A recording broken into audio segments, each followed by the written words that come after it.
यूं तो इतिहास में राजा रानियों को लेकर कई तरह के किस्से कहानियां हैं, लेकिन रूस की महारानी कैथरीन दी ग्रेट द्वितीय के अजीबोगरीब यौन व्यवहार को लेकर समय समय पर चौंकाने वाली कहानियां सामने आती रहती हैं। रूस में 1729 से 1796 तक एक छत्र राज करने वाली कैथरीन दी ग्रेट द्वितीय अपने आप में सशक्त महिला थी। इतिहास में कैथरीन की राज चलाने की बेहतरीन क्षमता के साथ साथ उसके अजीबोगरीब यौन व्यक्तित्व को लेकर भी कई किस्से हैं। कहा जाता है कि कैथरीन ने अपने पति पीटर से संबंध खत्म करने के बाद अपने महल में सैकड़ों सेक्स गुलाम पाले थे। रानी के हर छोटे बड़े काम के लिए कुंवारे जवान सेवक तत्पर रहते थे। रानी ने अपने महल के हर कमरे में इन गुलामों को तरह तरह के काम दे रखे थे। खास बात यह है कि रानी के महल में कोई सेविका नहीं थी। रानी अपने निजी और अंतरंग कामकाज भी गुलामों से करवाना पसंद करती थी। कहा जाता है कि कैथरीन और उनके पति पीटर के बीच संबंध अच्छे नहीं थे। रानी की biography Catherine the great love sex and power में इस बात का जिक्र है कि 8 साल तक दोनों के कोई संतान नहीं हुई और जनता के बीच पीटर की मर्दानगी को लेकर बातें उठने लगी थी। दोनों के बीच संबंध इस कदर कमजोर हुए कि बेबस पीटर अपने महल में रंगीनियों में डूब गए और कैथरीन अपने सेनापति के साथ विवाहेतर संबंधों में रम गई। इसी बीच कैथरीन ने पहले बेटे पॉल को जन्म दिया।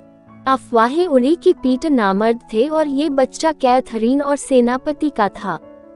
हालांकि बाद में कैथरीन ने कई प्रेमी बदले और 3 और बच्चों को जन्म दिया और हर बार पीटर की नामर्दी पर सवाल उठे।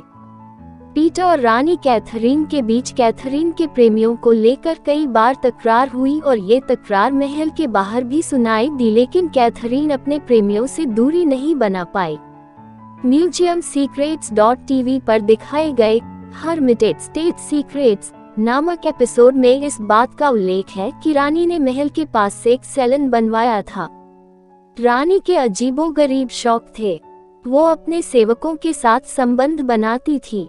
रानी की मौत के बाद शासक बने उसके बेटे पॉल प्रथम ने जब महल की छानबीन कराई तो रानी के महल के ठीक बराबर में एक छिपा हुआ सैलून मिला जहां यौन कलाकृतियों वाली मसाज कुर्सियां मिली।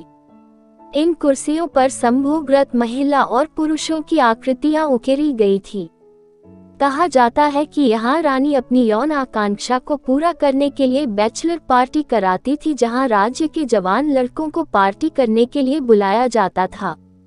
रानी इन युवकों के साथ सेक्स प्रयोग करती और अपनी यौन आकांक्षाओं को बनाए रखने के हर संभव प्रयास करती। रानी ने इस पैलेस को पेटेड हर्मिटेज का नाम दिया था। रूस में स्टेट हर्मिटेज म्यूजियम में रखी सैलून की यौन आकृतियों वाली मसाज कुर्सियां इस बात की गवाह है कि अपने पति और प्रेमियों के बावजूद रानी कैथरीन में अजीबोगरीब यौन अतृप्ति थी, जिसे पूरा करने के लिए वो हर तरह के प्रयोग करती थी। हालांकि रानी की मौत को लेकर इतिहासकार अलग अलग राय रखते हैं। कुछ का कहना है कि रानी की मौत टॉयलेट सीट पर बैठे हार्ट अटैक से हुई, जबकि कुछ इतिहासकार दावा करते हैं कि रानी घोड़े के साथ संभोग करने की कोशिश करते वक्त मारी गई। Catherine the great love sex and power में भी इस बात का उल्लेख है कि रानी की मौत को लेकर रूस में घोड़े की कहानी काफी चर्चित हुई थी। हालांकि उस वक्त रूस के आधिकारिक महल के प्रवक्ता ने कहा था कि रानी की मौत अस्तबल में हृदयाघात के चलते हुई। रानी और घोड़े की बात को बल इस बात से मिलता है कि अपने शासन के चरम दौर में शहरी वर्ग में ये अफवाह उड़ी कि रानी अप्राकृतिक यौन संबंध बनाने की आदी है और वो जानवरों के साथ भी संबंध बनाती है। रानी के 100 घोड़ों के अत्याधुनिक अस्तबल और घोड़ों की सेवा के लिए सैकड़ों सेवकों की उपस्थिति भी इस ओर इशारा करती है कि रानी को घोड़ों से कुछ अलग तरह का लगाव था। दोस्तों, क्या आपको हमारी स्टोरी पसंद आई है? अगर पसंद आई हो तो वीडियो को लाइक और चैनल को सब्सक्राइब जरूर करें। धन्यवाद।